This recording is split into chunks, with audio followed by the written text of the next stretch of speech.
Hey guys, maybe you're one of the 1 in 3 who's affected by chronic allergies. You know, the runny nose, the itchy burning eyes, the stuffed up, the postnasal drip.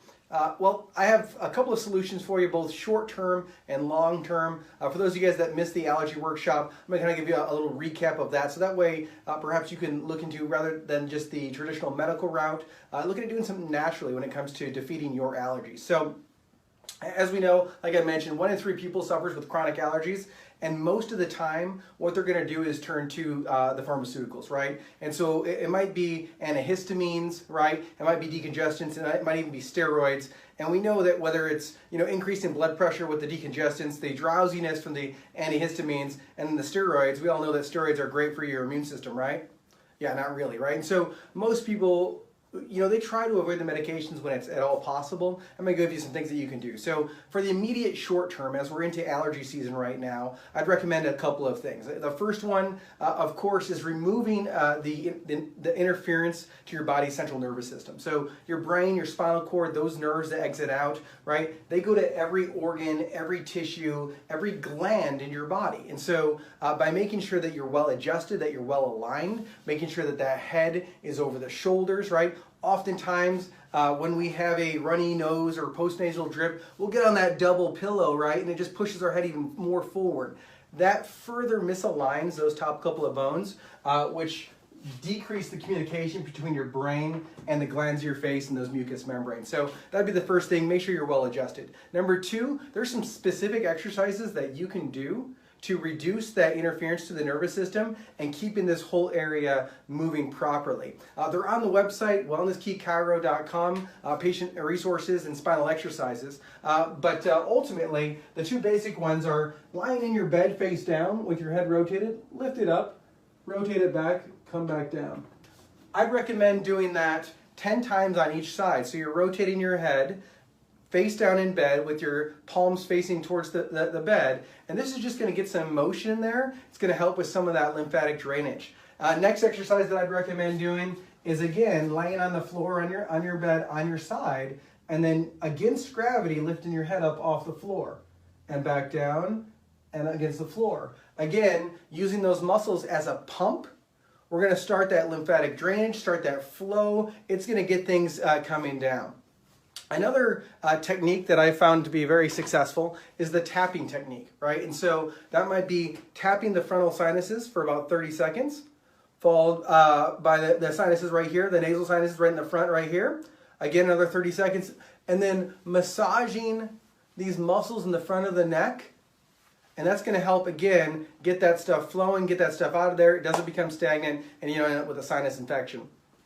So again, a couple of quick tips. The next one, again, the short-term relief for these allergy type symptoms would be a neti pot, right? And so it looks like a tea kettle, but you actually pour it in one side of your nose and it kind of drips out the other side. Again, kind of flush out the nasal cavity. Here's a pro tip. I often find that kind of leaves things even a little bit more sensitive. Yeah, it gets the bad stuff out, but leaves things sensitive. I actually like to put a little bit of coconut oil up into my nose. And that also kind of protects the lining and the membranes of my nose. An excellent way. Again, inexpensive, very easy. Another one, instead of the nasal decongestants, you may want to look into things like essential oils. And so this may be like a peppermint or eucalyptus. I've even seen tea tree oil, other different oils. You find out which one works for you. Kind of has that opening effect. I find it to be very helpful. For the itchy ears, I found really helpful to use a little bit of tea tree oil. And so this is an oil where, a small amount does a great deal of good. So I'd recommend with the tea tree oil, wetting a Q-tip, putting just a drop on there and then kind of going around the ear, a little bit in the canal, not too deep into the canal, and then rubbing it around. Again, if you want to rub down, again, force kind of the gravity and that flow, you'll kind of notice that your ears drain a little bit easier after that as well. So what else can we do? Well, local raw honey. So if you're having a big deal, maybe some postnasal drip, maybe some of that cough that goes along with that, some local raw honey, right? Apple cider vinegar. Man, I know it. I know people, they either love it or hate it. Just do it, right? And so what do I recommend taking? About a shot, maybe 2 throughout the day.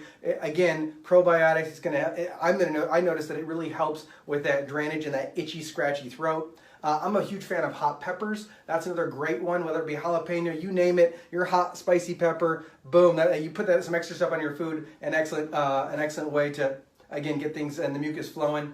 And then I always love an enzyme or green drink, right? And so you'll see me walking around the office with an enzyme or a green drink. This just kind of helps break down the mucus, and I realize that I have much less symptoms the next day, especially if I've been playing out in the grass the day before, and I know I've been exposed to a lot of the allergens. I want to make sure that my body can break down the mucus, break it down so that I don't have to suffer with those symptoms the next day. So those are some short-term natural relief things. What can we do long-term, right? So if you're a person who's maybe been suffering for most of your life, right, with allergies, then I would highly recommend regular corrective care chiropractic, right? This is going to continually optimize your body's ability to communicate with the organs, with the body, to make sure your immune system is regulated. Again, your nervous system regulates your immune system, so that way we're not like hyper or overstimulated by the allergens that are out there kind of this time of year. Increasing vitamin D, or at least let's just say optimizing your vitamin D, all right? So next time you have your blood test, ask for the vitamin D. I always recommend in between 55 and 75 for your vitamin D levels, right? So again, that really helps support a normal functioning immune system. And then sealing the gut.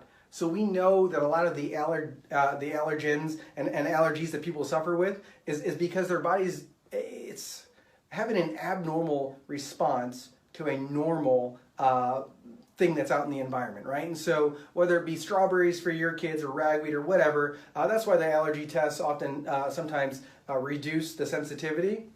What I found is if you can seal the gut with a bone broth, right? Elimination diet and then bone broth helps seal the gut. You'll find after sometimes 4-6 weeks that you're able to consume and you'll have far less severe of those allergies to that particular thing.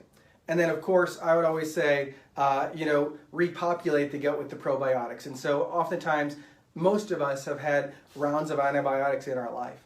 And so if you've depopulated your entire healthy bacteria in your body, it's time to repopulate it. So apple cider vinegar is a great one. Fermented foods. Certainly you can purchase, some store-bought probiotics. And I would recommend that right after the antibiotics, and then certainly during allergy season.